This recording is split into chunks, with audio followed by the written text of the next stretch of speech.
Okay, so I was saying, it's like what makes a song work? How do you know if a song is working when you're working on it? And sometimes I write a song and I don't know, it's like you kind of feel it's working. And you kind of hope that people kind of feel that as well. They kind of see what you're trying to do in the song. What you're intending. Usually every song I write, there's an intention. There's a little riff, there's a melody line, there's something that's kind of hooks on, and you try to tell a story. Sometimes people won't get that story they want because they don't know what's behind it, or where if it's a story about you or about someone else. So I'll try to write, but it means more when you write something about yourself. It's like talking about yourself. People like talking about themselves, so I mean, even in songs, people like that.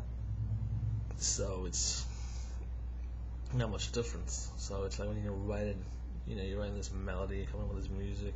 So you want a story or a song to be about something, something that means something to you.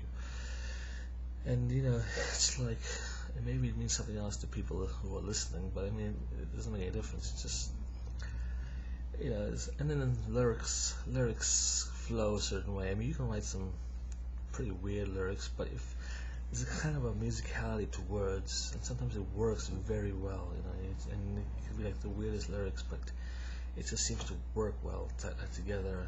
It doesn't seem too calculated or rhymey. That's the kind of thing that can kind of weird and get too calculated and rhymey, and well, the words just also don't really make sense, so you're getting too cryptic, or you're just kind of writing about something that someone can't really follow. You're in a story that people can't follow. People like to follow stories. Even when you tell them a joke or a story, they want to be able to follow it and know where it's gonna, they can want to try to understand it. If you just run saying some kind of words, then they're gonna hook onto that, and they might like the music and the beat, and they might just buy the song or the album because of the beat and the music. But they're not really buying because of the meaning of the words, or they get in the words, or don't hear the story. So I mean, a lot of songs are like that. They get a lot of '90s songs very cryptic, and they don't. It's very hard to follow what they're saying. They kind of use this word imagery, and it's like, wow, yeah, that's really deep. Wow, that's kind of a deep line, but it's like it doesn't really have a focus. So it tends to. In the long run, people just kind of get kind of tired of the song because they won't really having to hook onto it. Maybe it has a great riff or something, a guitar riff. Maybe they'll hook onto that, but they won't. Oh, the melody's nice, but they won't really want to follow the words. So, but you really want people to follow everything. You want them to like the words, what the story's about. You want them to like the riff, like the beat. You want them to like everything about the song. Why not, right? So yeah, so that's kind of the thing.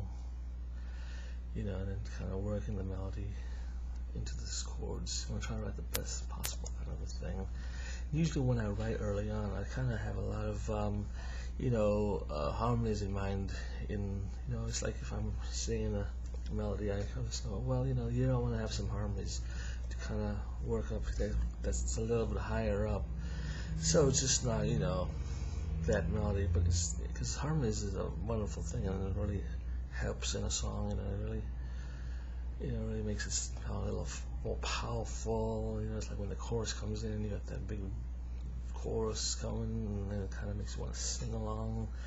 It's a powerful thing, and it's a good tool to use. And I mean, you just don't want the song to be the same through the whole way. You kind of want to, sometimes you want to start slow and then kind of build it up, and then kind of, give something. It's like a movie. It's not just the one suspense of the whole thing. You want to have little moments where it's kind of lulls, then you can bring it back. Bring back the shock, the scares, or whatever. And then because if it's just constant scares, then people get used to it, and then they don't really get surprised, and it's not really scary or something. So you want to do all that kind of stuff, and it's kind of things that I think about when I write. But yeah.